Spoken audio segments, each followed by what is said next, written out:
এই অন্তরের অন্তঃস্থল থেকে বিশ্বাস করি 96-এ বিএনপি যেমন ভুয়া ইলেকশন করেছিল, 2014 এবং 2018-তে আওয়ামী লীগ সেরকম ভুয়া ইলেকশন করেছে।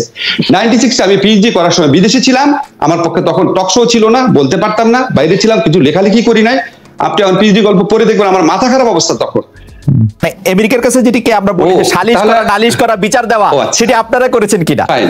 জি আচ্ছা ফাইন, কারা করেছে আপনাকে বলে দিই।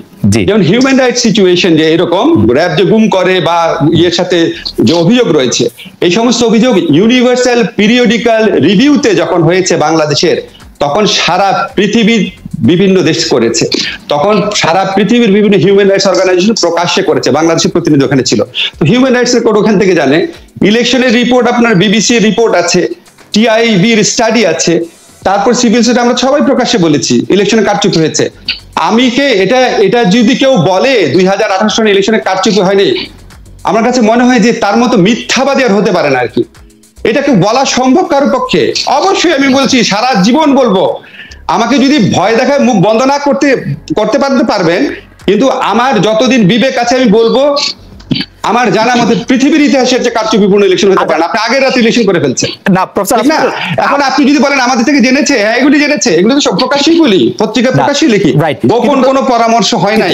না কিন্তু প্রফেসর আসিফ নজরুল, আপনি যেরকম বলেন যে ইলেকশনটিতে কারচুপি হয়েছে সেটি 100% আপনি নিশ্চিত, আবার সুশীল সমাজের মধ্যেও এরকম তো আছেন, অধ্যাপক আছেন, সাংবাদিক আছেন, যারা বলেন যে না নির্বাচনটি অংশগ্রহণমূলক হয় নাই, কিন্তু অত খারাপও হয় নাই, ওরকম তো আছেন। আমেরিকানরা ওদের কথা না শুনে শুধু আপনাদের কথা কেন শুনেন? কারণ আমেরিকানরা স্মার্ট, তাদের নিজস্ব ফিল্ড ইন্টেলিজেন্স আছে, তাদের এখানে একটা দূতাবাস আছে, তারা পত্রিকা দেখে, তারা জানে ডেইলি স্টারের ক্রেডিবিলিটি কতটুকু আর অন্য একটা পত্রিকার ক্রেডিবিলিটি কতটুকু, তারা প্রথম আলোর সাথে অন্য পত্রিকার পার্থক্য করতে পারে। আপনি তো জানেন প্রত্যেকটা দেশে এমবেসি থাকে, তো তারা পত্র পত্রিকা মনিটর করে না। ওকে, যাক, এটি পরিষ্কার। আমি একটু আবার আসিফ নজরুল, আওয়ামী লীগ ক্ষমতায় থেকে গেলে কি হবে সেটি নিয়ে আমরা কিন্তু নানা ধরনের বক্তব্য পাই, এবং কোন বক্তব্যের মধ্যেই কিন্তু আমরা খুন, জখম, আহত করা, আওয়ামী লীগকে দেখে নেওয়া, দেশ থেকে ভাগিয়ে দেওয়া, সারা জীবনে আর বাংলাদেশের রাজনীতিতে ফিরতে না দেওয়া, এর কম কিছু দেখি না। এবং আমরা কিন্তু দেখি আওয়ামী লীগ ক্ষমতা থেকে গেলে বা ক্ষমতা থেকে যাওয়ার আগে সাংঘাতিকভাবে সাফার করে। আপনাদের 15 আগস্ট 21 আগস্ট আলাদা করে মনে করে দেওয়ার দরকার নাই। মাননীয় প্রধানমন্ত্রী শেখ হাসিনা বিরোধী দলের থাকার সময় বিভিন্নভাবে আসলে বিভিন্ন মানে কি বলে তার জীবনের হুমকির মধ্যে তিনি পড়েছেন। এই অবস্থাটা যখন থাকে, তখন আওয়ামী লীগের আসলে নিজেদের নিরাপদ মনে করার জন্য তো আসলে রাষ্ট্রীয় ক্ষমতাতে বেশিক্ষণ থাকা দরকার বলে তারা মনে করতে পারে। মানে তার জন্য তো দেশটা নিরাপদ না, মানে বিএনপি আওয়ামী বিরোধীরা তো আওয়ামী লীগের কাউকে বাঁচাবে না। ঠিক আছে, আপনি খুব ভালো কথা বলছেন। এখন আমার সংবিধানে কি এটা লেখা আছে বা আমার কোন আইনে এটা লেখা আছে যে আমি বিরোধী দলে থাকলে আক্রান্ত হতে পারি বা সাফার করতে পারি, এই জন্য ক্ষমতা এসে দেশের লোককে গুম করে বিচার বহির্ভূত হত্যাকাণ্ড করে রাতের বেলা ভোট করে ইলেকশনে থাকা যাবে? এটা কি আইনগতভাবে সিদ্ধ? আইনগতভাবে সিদ্ধ না। আর যদি নৈতিকভাবে আপনি বলেন আওয়ামী লীগ দেশকে সুশাসন দিয়ে আওয়ামী লীগ 50 বছর ক্ষমতা থাক, কারো কোনো আপত্তি নাই, খুবই খুশি হতাম। 2014 সনের নির্বাচন আগে, মানে 2018 সনের ইলেকশন আগে বলেছে আওয়ামী লীগ প্রপারলি জিতে আসলে কারো আপত্তি নাই, কেন থাকবে? এবং আওয়ামী লীগ বাংলাদেশের স্বাধীনতা সংগ্রামে নেতৃত্ব প্রদানকারী দল। আমরা আওয়ামী লীগের কাছে আশা করেছিলাম আওয়ামী লীগ দেশে ক্ষমতা এসে বেটার গভর্নেন্স দিবে, আওয়ামী লীগ রাজনৈতিক প্রতিপক্ষের নাম বেটার গভর্নেন্স দিয়ে ভুলিয়ে দিবে। আপনি এইভাবে ক্ষমতা থাকতেন? আপনাকে তো কেউ না করে নাই। আপনি মেরে ধরে ডিজিটাল সিকিউরিটি অ্যাক্ট করে, গায়েবী মামলা করে, বিচার বিভাগকে আপনার কন্ট্রোল করে, আপনি নিজের লোকদেরকে বিলিয়নার, সিঙ্গাপুরে বিলিয়নার বানিয়ে দিয়ে 6টা ইসলামী ব্যাংক খালি করে দিয়ে নিজের লোকদেরকে, এই প্রক্রিয়ার মধ্যে দিয়ে আপনি কিছু লোককে প্রচন্ড ক্ষমতায়িত করে, এটা তো অ্যাকসেপ্টেবল না। আমি তো আপনাকে বললাম ভাই, আওয়ামী লীগ ক্ষমতা আসার পর গুড গভর্নেন্স দিয়ে মানুষের মন জয় করে একটা পর একটা ইলেকশন জিতেন, আপনাকে তো কেউ না করে নাই। আপনার বিরোধী দলে থাকার জন্য যদি এত ভয় থাকে, তাহলে আপনি নিজেকে বেটার শাসক হিসেবে পরিচিত করে থাকার চেষ্টা করলে না কেন? তাহলে তো আপনাকে আপত্তি করতো না। কিন্তু সেটা কতটা বাস্তব, আপনি যদি মোটা দাগেও কতগুলি ঘটনা খেয়াল করেন, সেটা হচ্ছে যে পিলখানা ঘটনা আওয়ামী লীগ ক্ষমতায় আসার পর তারপরে হচ্ছে হেফাজতের মাধ্যমে বাংলাদেশ, ঢাকা, শাপলা চত্বর দখল করার ব্যাপার, তার পিছনের আশা 14 সালের নির্বাচনের পরে লাগাতার হরতাল, অবরোধ, ঘরে ফিরে যাব না, গাড়িতে আগুন লাগানো। আওয়ামী লীগ তো আসলে শান্তিতে, বা যেটাকে আপনি সুশাসন বলছেন, সেটি নিশ্চিত করার জন্য আওয়ামী লীগের পথ তো খুব কুসুমস্তীর্ণ ছিল না। ছিল না, ঠিক আছে ফাইন, কিন্তু আপনার ধরেন আপনি তো মোটা দাগে বললেন, একটা হচ্ছে রাজনৈতিক প্রতিপক্ষকে দমন করা, আর রাজনৈতিক প্রতিপক্ষকে দমন করার ক্ষেত্রে আপনি যে ঘটনাগুলো বললেন, এখন এটা তো এখানে আপনার আমি তো বলতেও পারবো না পিলখানা হত্যাকাণ্ড কে করেছে, কিভাবে হয়েছে, তারপরে শাপলা চত্বর কেন হয়েছে, কিভাবে হয়েছে, এটা তো এখানে আলোচনা করার স্কোপ নাই। কেউ কেউ তো মনে করে এগুলো প্রতিটার পিছনে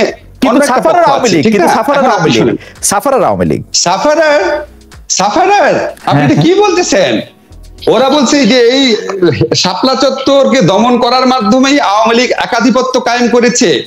হেফাজত এবং রিলিজিয়াস পলিটিক্স যারা করে তাদের মনের মধ্যে প্রচন্ড ভীতি ধরিয়ে দিয়েছে। আপনি দেখতে পাচ্ছেন মাঠে নামার সাহসই পায় না, অনেক দূর থেকে বলে আমরা রাজনীতির ধারে কাছে নাই। পিলখানা হত্যাকাণ্ডের মাধ্যমে আওয়ামী লীগ বিজিবিকে নিজের মতো করে গড়ে তোলার সুযোগ পাচ্ছে। বেশি ব্যাখ্যায় গেলাম না, নিরাপদ না। আপনি কি বলেন সাফার করেছে?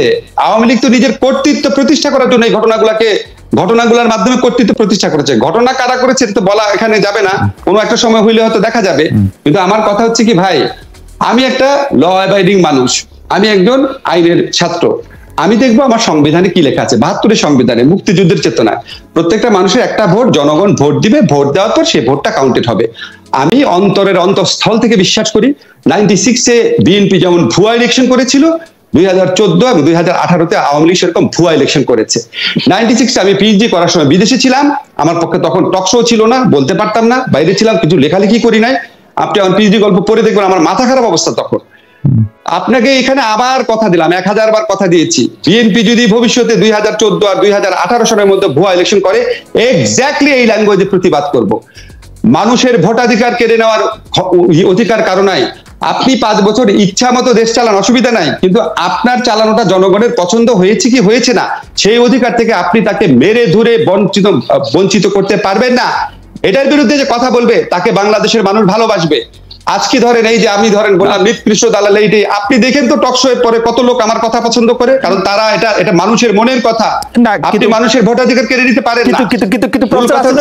কিন্তু প্রফেসর আসিফ নজরুল 2018 সালের নির্বাচন আর 2014 সালের নির্বাচনকে একই ব্র্যাকেটে বন্দি করাটাও একটা আলাদা রকম রাজনৈতিক স্টেটমেন্ট কি বলতে পারেন, কারণ 2014 কে আপনি আসলে 18 সাথে মিলাতে পারবেন? 2014 আগে বর্তমান প্রধানমন্ত্রী শেখ হাসিনা সাবেক প্রধানমন্ত্রী বেগম খালেদা জিয়াকে ফোন করেছেন, চেষ্টা করেছেন না।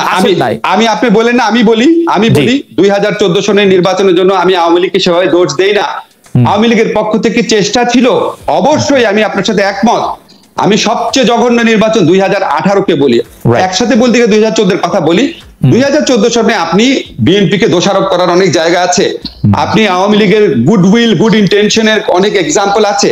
2018-তে কিছুই নাই, সমস্ত দল মিলে ইলেকশন অংশগ্রহণ করেছে, প্রধানমন্ত্রী বারবার আশ্বাস দিয়েছেন। তারপরে কি হয়েছে মানে আমি এখন আবার সময় নাই না, তার মানে এইটি অবিশ্বাস্য।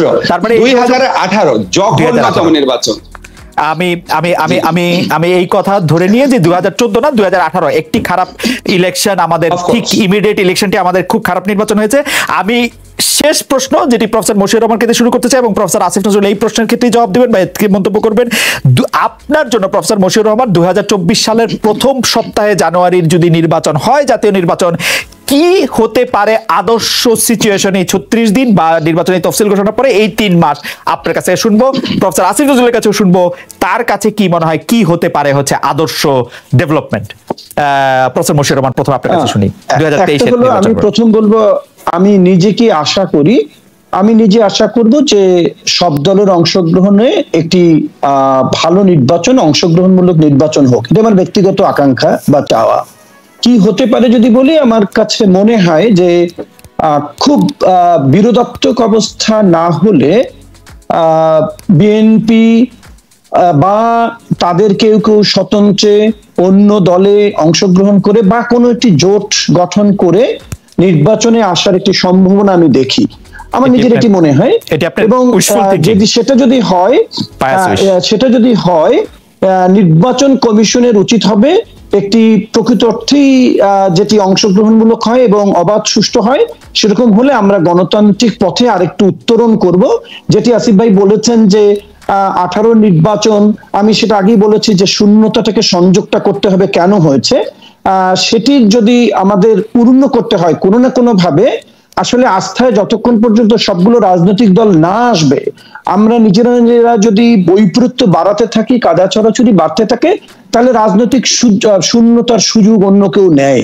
আমি আশা করব যে রাজনৈতিক শূন্যতার সুযোগ কোন সেনা সমর্থিত তত্ত্বাবধায়ক সরকার না নিক। আমি আশা করব এমন কোন বহিঃশক্তিও আমাদের নির্বাচনী শূন্যতার সুযোগ না নিক, যেটার আমি খানিকটা আশঙ্কা করি।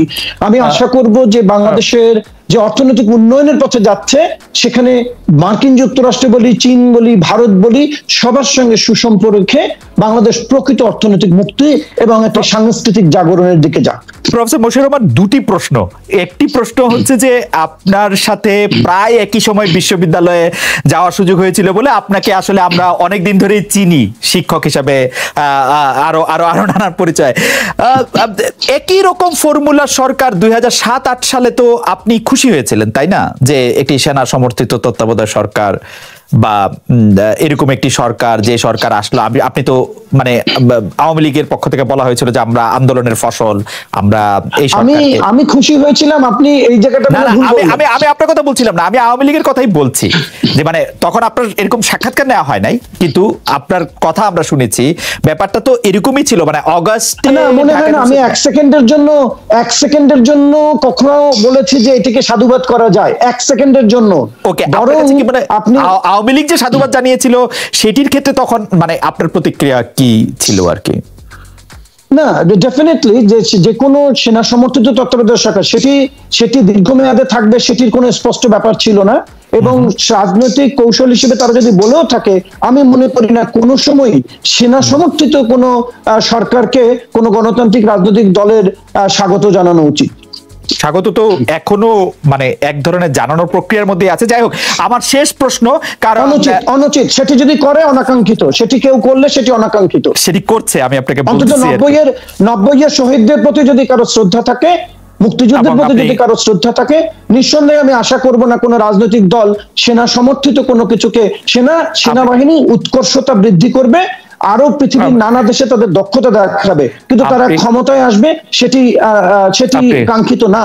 আপনি কনফিডেন্ট যে এইবার যদি সব অংশগ্রহণমূলক নির্বাচন হয়, মানে বিএনপি ক্ষমতায় আসে, তাহলে নির্বাচনটি সুষ্ঠু হবে? শেখ হাসিনা ক্ষমতায় আপনি আমাকে জিজ্ঞেস করছেন? জি জি, শেষ প্রশ্ন হিসেবে। মানে যদি বিএনপি ক্ষমতায় আসে? না, বিএনপি ক্ষমতায় আসে না, বিএনপি যদি নির্বাচনে আসে। আপনি মনে হয় তাই বলেছেন।